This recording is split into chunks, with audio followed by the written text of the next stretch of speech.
या पद्धतीने जर तुम्ही कैरीची चटणी बनवाल ना, अगदी सर्वजण पुन्हा पुन्हा मागून आणि पुन्हा पुन्हा बनवायला सांगतील, एवढी चविष्ट ही चटणी तयार होते. बनवायला अगदी सोपी, अगदी कमी साहित्य आणि अगदी कमी वेळेत झटपट पद्धतीने ही तयार होते. चला आपण वेळ न घालवता लगेच रेसिपीला सुरुवात करूया. सर्वप्रथम इथे मी एका भांड्यामध्ये, एका प्लेटमध्ये संपूर्ण जे लागणारं साहित्य ते मी काढून घेतले. त्यानंतर काय करायचं, आपलं चॉपिंग पॅड घ्या. त्यावरती सर्वप्रथम आपण जी कैरी घेतली तिला कट करून घेणार आहोत. अशा पद्धतीने आपल्याला आता ही कैरी कट करून घ्यायची. इथे तुम्ही पिकलेली, कच्ची कुठल्याही प्रकारची आपली कैरी वापरली तरी काही हरकत नाही. आता ही कैरी 2 ते 3 दिवस आणून झाल्यामुळे थोडीशी पिकल्यासारखी झाली, तर इथे आपण कच्च्या कैरीचा वापर केला तरी काही हरकत नाही. तर इथे कैरी आपण कट करून घेतले. त्याच पद्धतीने टमाटा देखील आपण कट करून घेणार. कैरीचं आणि टमाट्याचं प्रमाण थोडंफार कमी जास्त झालं तरी काही हरकत नाही. यापेक्षा आपण जास्ती टमाटा घातला तरी अगदी छान अशी चव आपल्या चटणीला ती येते. तर इथे मी कैरी ही कट करून घेतली. त्यानंतर पुढच्या प्रोसेससाठी एखादं पसरट भांडं घ्या. कढईमध्ये, तव्यामध्ये देखील आपण बनवलं तरी काही हरकत नाही. इथं मी पॅन गरम करून घेतलं आहे.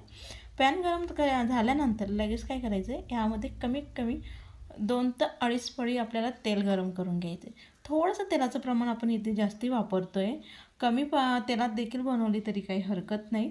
त्यानंतर तेल हलकंसं गरम होऊ द्या आणि त्यामध्ये लगेच आपण जी कैरी कट करून घेतलेली ती अशा पद्धतीने आपल्याला उलटी अशी ठेवून घ्यायची. सर्वप्रथम टमाटे देखील आपल्याला अशाच पद्धतीने ठेवून घ्यायचे. जे लसणाचे पाकळे आपण वापरणार आहोत त्या देखील आपल्याला या तेलामध्ये टाकून घ्यायचे. हे संपूर्ण साहित्य छान आपल्याला तेलामध्ये शिजवून घ्यायचे. तर इथे आपण हिरवी मिरचीचं आपल्या गरजेनुसार वापर करा. हिरवी मिरची चवीला कशी त्यानुसार आणि आपल्याला चटणी कितपत तिखट हवे त्यानुसार आपण इथे हिरवी मिरचीचा वापर केला. हे संपूर्ण साहित्य आपण व्यवस्थित ठेवून असं झाकून 3 ते 4 मिनटं त्याला शिजवून घेणार. 3 ते 4 मिनटानंतर तुम्ही बघा, जे आपले टमाट्याचे साल आहे अगदी सैल झालेले दिसते, म्हणजे अगदी परफेक्ट एका साईडने आपला टमाटा हा शिजून तयार झाला आहे. त्याचं साल आपण लगेच काढून घेणार आहोत. नंतर देखील आपण काढलं तरी काही हरकत नाही. त्यानंतर जे आपली कैरी होती तिचं देखील सालचा कलर बदलला आहे, म्हणजे अगदी परफेक्ट ती देखील वाफून तयार होते आहे. तर दुसऱ्या साईड देखील आपल्याला अशाच पद्धतीने मंद आचेवरती आता यांना शिजवून घ्यायचं आहे. तर कमीत कमी दुसरी साईड देखील आपण 2-1 मिनिटभर झाकण झाकून याला शिजवून घेणार आहोत. तर यावरती झाकण झाकून मी पुन्हा आणखी 2 मिनिटभर यांना शिजवून घेतले. 2 मिनिटानंतर दोघेही साईडने अगदी छान मऊ असं शिजून तयार झाले. लगेच गॅस बंद करून घ्यायचा आणि याला पूर्णपणे आपल्याला आता गार करून घ्यायचं आहे. तर आपलं ते शिजवलेलं साहित्य पूर्णपणे गार झालं आहे. त्यानंतर जे आपल्याकडे कांदे कापायचं मशीन असतं ते घ्या. त्यानंतर जर नसेल तर आपण मिक्सरमध्ये देखील आपण करून घेतली ही चटणी तरी काही हरकत नाही. यामध्ये काय असतं, असं चिकटपणा आणि थोडंसं छान असं करकरीत, आपण दाणेदार म्हणू शकतो, अशी चटणी ती तयार होते, म्हणून मी यामध्ये करते.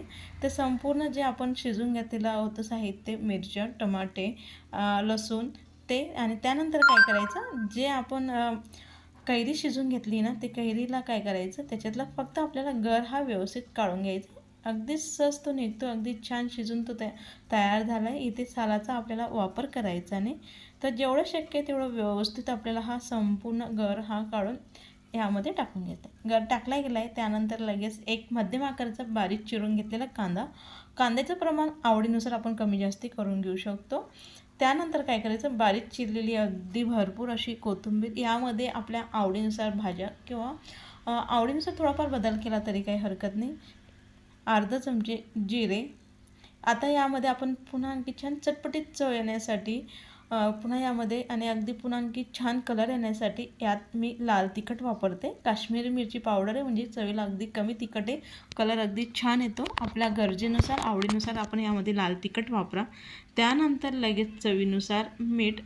आपलं नॉर्मल मिठाच्या जागेवर आपण काळं मीठ वापरलं तर अगदी छान चव या चटणीला येते.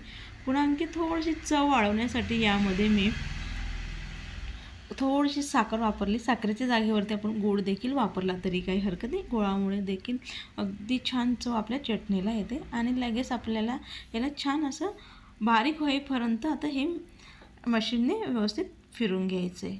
तर अगदी सहज ते तयार होतं, वेळ वगैरे लागत नाही. तर 2 मिनिटभर मी मशीनने फिरून घेतलं आहे. तर तुम्ही बघा अगदी छान अशी आपली चटणी ही तयार झाली. अशीच मिक्सरला देखील तयार होते.